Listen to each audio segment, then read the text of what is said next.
அப்படி இருந்தும் நான் என் தாயின் வயிற்றில் இருந்தது முதல். இப்ப எப்படியாச்சு?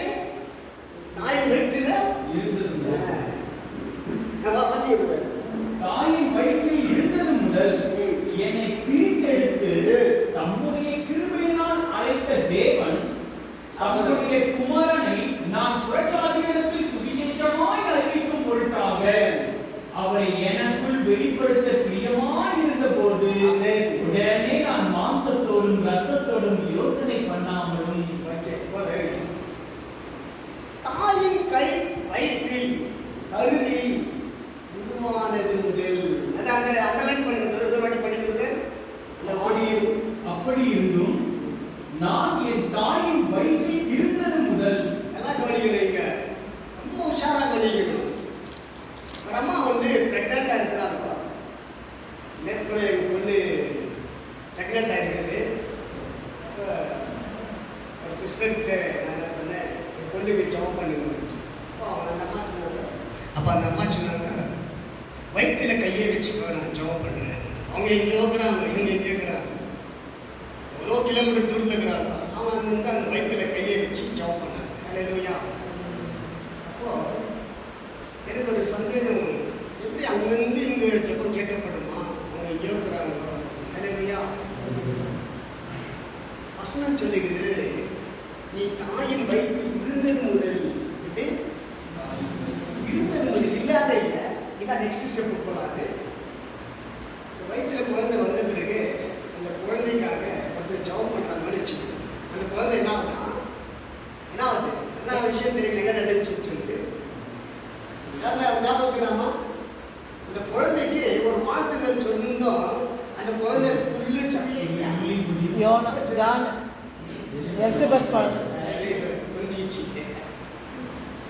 மரியம்மா இயேசு சுமந்து இருக்கிறப்போ எலிசபெத் அம்மா கிட்ட போறாங்க. கரெக்ட், அவங்க சொன்னாங்க.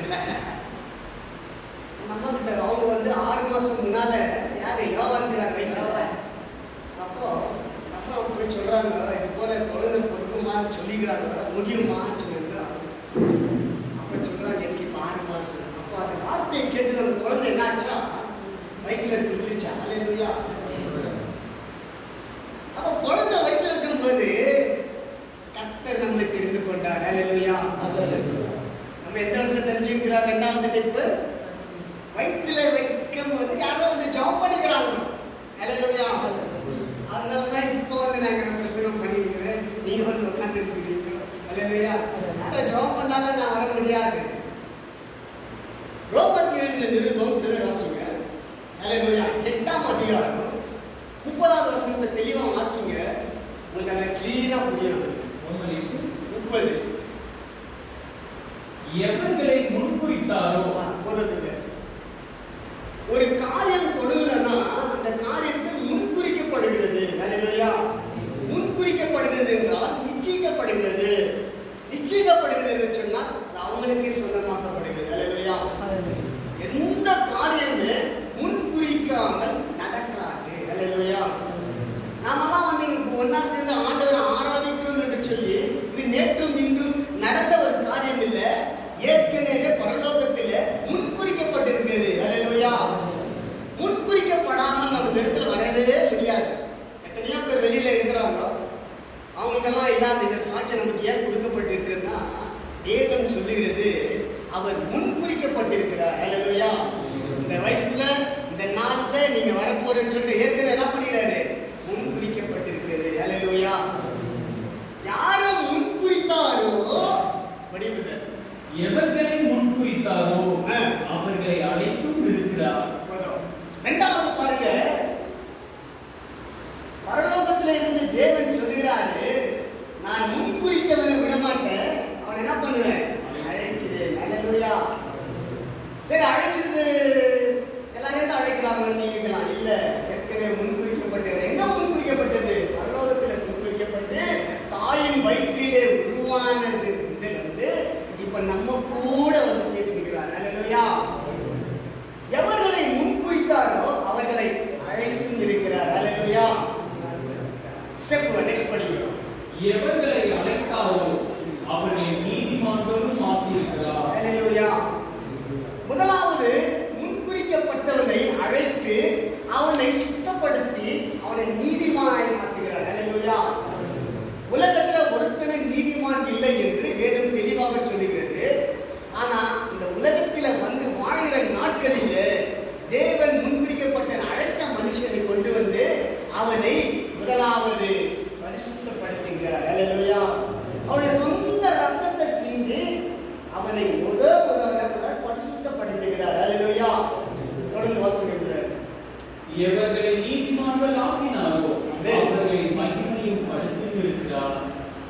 யார ஒருத்தனை அழைத்து அவனை சுத்தப்படுத்தி அவனை நீதிமானா மாத்தினாரோ அவனை மகிமையான காரியங்களை இருப்பார். அல்லேலூயா. விக்குவாரா விற்க மாட்டாரா? அல்லேலூயா.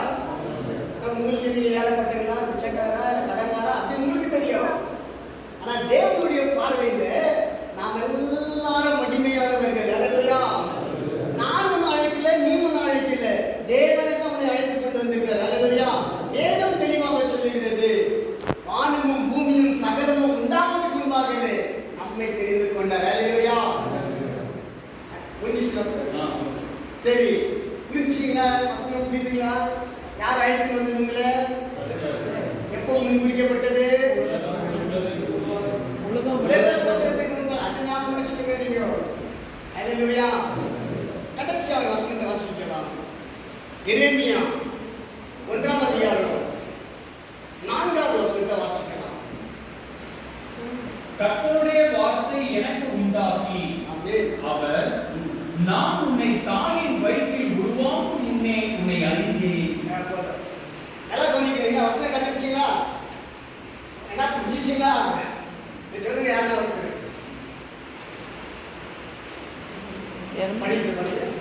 நான் உன்னை தாயின் வயிற்றில் உருவாக்கும் முன்னே உன்னை அறிந்தேன். நீ கர்ப்பத்திலிருந்து வெளிப்படும் முன்னே நான் உன்னை பரிசுத்தம் பண்ணி உன்னை ஜாதிகளுக்கு தீர்க்கதரிசியாக கட்டளையிட்டேன் என்று சொன்னார். அல்லேலூயா. பிரியமான தேவனால் உருவாக்கப்பட்ட தேவ ஜனமே, ஒரு மனுஷன் தேவனை குறித்து பேசுறான்னா, தேவனுக்கு மகிமையான காரியங்கள் செய்யறானா, நீங்க நினைக்கிற நான் நினைக்கிற இன்னைக்கு வந்த ஒரு காரியம் இல்லை. இது தேவனுக்கு முன்குறிக்கப்பட்ட ஒரு காரியம். அல்லேலூயா.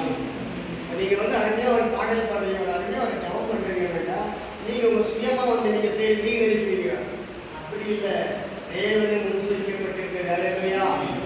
பிரதர் சிஸ்டர் இவங்கெல்லாம் வந்து இந்த வீடு வந்துருக்கிறதுனால ஒரு ரெண்டு சபைக்கு வரதா வச்சுக்கலாம் இல்லைங்களா? சகோதரிகள்லாம் வராத வச்சுக்கலாம். ஆனா அது திட்டமே இல்லை. தேவனுடைய திட்டம் வந்து வானமும் பூமியும் உண்டாவதற்கு முன்பாக முன்குறிக்கப்பட்டு நீங்க இந்த இடத்துல வந்திருக்கிறீங்கன்னாக்கா இது ஒரு சாதாரணமான காரியமா இருக்க முடியாது. அல்லேலூயா. அல்லேலூயா.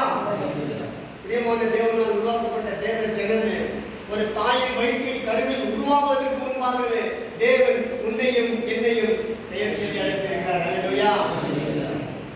தேவன் வந்து இயேசு கிறிஸ்து கல்லறை தோட்டத்துக்கு போகும்போது லாசருவே நீ வெளியே வான்னு சொல்லுவாரு. கேள்விப்பட்டிருக்கீங்களா? அப்ப மரித்த லாசர் என்னவாரு?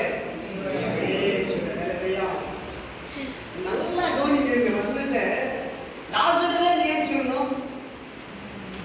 லாசருவே பேர் சொல்லி கூப்பிடணும். கேள்வி யாரா சொல்லுங்க. அதுதான் பேர் வச்சுக்கிறது. அல்லேலூயா. அங்கே கல்லறை தோட்டத்தில் நிறைய பேர் செத்து வந்து நடக்கிறாங்க. பக்கத்துல ஒருத்தர் இருக்குமா இல்லையா? வேற லாசரின் பேர் கூட யாராவது இருக்குமா? வாங்க இட்லாம் பேர் கூடாதா? ஆனா பேர் சொல்லி கரெக்டா கூப்பிடுறாருன்னா அந்த பேர் அவர் தெரிஞ்சிருக்கு. அல்லேலூயா. கொஞ்சம் நம்ம ஐயா பாஸ்டையா வந்து இந்த பொருளை வச்சே கண்டுபிடிச்சிருவாங்க. யார் வந்துக்கிறாரோ யார் வரலன்னு தெரியுமா? உங்களுக்கு ஒரு சோப்பு அப்படின்னு சொன்னாங்க. கண்டுபிடிக்கிறதா? கண்டுபிடிக்கிறது இல்லையா? கண்டுபிடிக்கல இல்லையா? இவரே கண்டுபிடிச்சாருன்னா வானத்தின்